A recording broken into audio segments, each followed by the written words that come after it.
What's up, guys? Welcome to another episode of Car Talk. So today's video is going to be about how the 2017 Ford GT has 6 hidden features that you may or may not know about.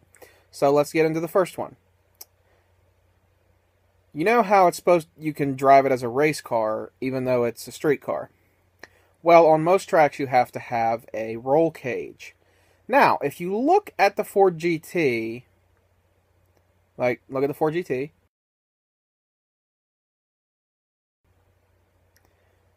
then you look at the inside, if you look at the inside of it, like the interior,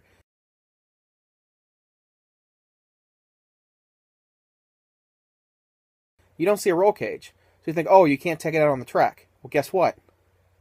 It has a roll cage. But Ford did it a different way. Because you know how when you stick your helmet on and then you're going around the track and you whack your head off the roll cage because it's taking up part of the headroom, and then you have to get out of the car funny because of the side roll cage? Well, here's the kicker. Ford's engineers decided that the drivers will not endure this hassle because they embedded the steel roll cage required for racing into the car's design.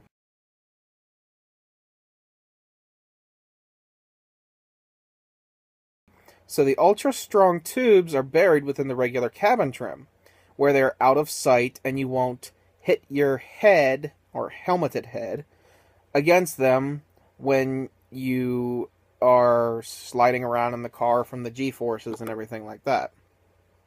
Which I think is pretty cool. Now here's a picture of the cage, how it's supposed to look and everything. Which I might have put it up on the screen earlier. But there's a picture of the cage and how that's kind of integrated into the body. Now, for the second feature is lowrider hydraulic suspension. No, we're not talking about East LA lowriders either.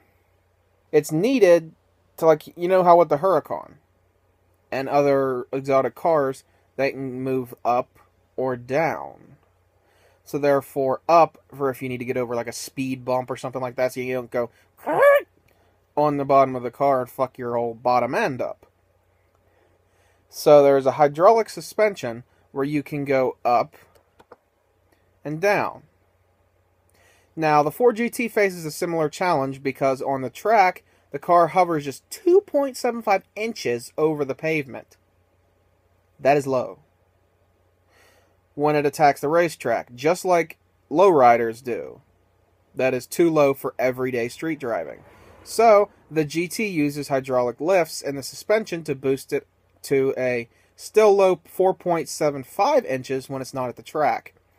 These quick-acting hydraulics pop the car up with surprising suddenness. Like, it goes quick. It goes... Like, here.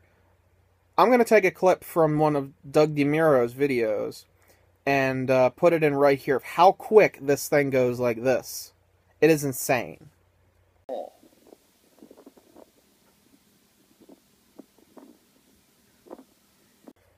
So as you can see, that goes up and down really fucking quick, which is really cool. Now for the third feature, coolant in the flying buttresses. The Ford GT has an exceptionally narrow cockpit that places the two occupants shoulder to shoulder sitting inside. The cabin tapers aggressively behind those seats, but looks somewhat conventional because of the flying buttresses that flank the cockpit's rear roof pillars. Now these not only look cool, but they also help steer the air to optimize the GT's aerodynamics. These functions are visible, but there's another feature hidden inside them.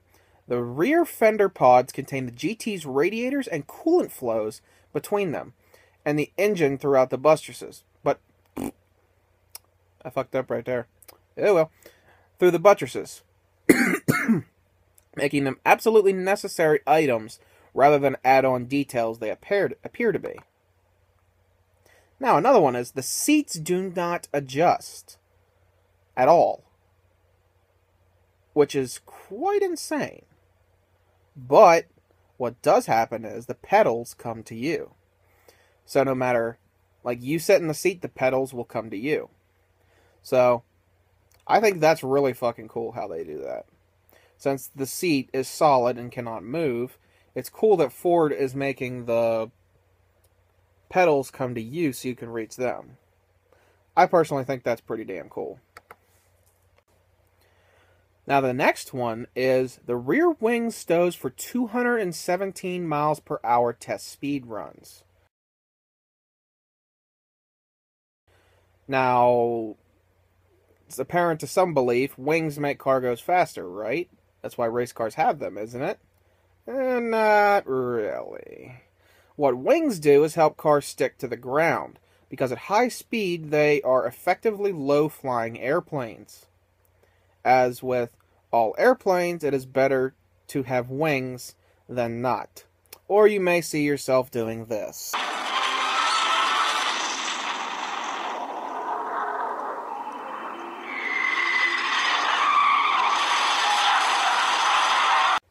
But the thing is, wings increase drag, which slows the car down. Tearing around those curves of a road course, wings downforce increase grip for higher cornering speeds and quicker lap times, but absolute straight line speed is penalized. This is why Formula 1 race cars have drag reduction system to flatten their wings for straight line passing moves. So when the GT's driver puts the car in VMAX mode, that's the engineering shorthand for maximum velocity, the GT stows its rear wing for reduced drag. It also switches the electronic stability control system to its highest sensitivity, so it can intervene if things start to go wrong in this less stable high-speed configuration, which is good, since things can go wrong quickly at 217 miles per hour. You better believe it. Now, another thing is, it drinks more gas than a Viper. Like, Jesus Christ. Like, holy buttfuck. How? But here's the thing, though. The Ford GT uses much-hyped EcoBoost turbocharged 3.5-liter V6 engine, a fuel-saving engine much like the one in the F-150 pickup that Ford sells by the bushel. But the thing is that it isn't possible to make the GT's 647 horsepower without burning a lot of fuel, no matter what kind of engine does the burning. So when a car gets in the neighborhood of the notorious fuel hog Dodge Viper 647 horsepower, it doesn't matter whether it uses the Viper's monstrous 8.4-liter V10 or the GT's 3.5-liter V6. It is going to gulp gas by the damn gallon. In fact, the Viper beats the GT's 11 miles per gallon city and 18 miles per gallon highway EPA ratings by 1 mile per gallon each. That's pretty insane. So, I hope you guys enjoyed this video and some facts about the Ford GT if you did not know about them already. So, thank you guys for watching this episode of Car Talk.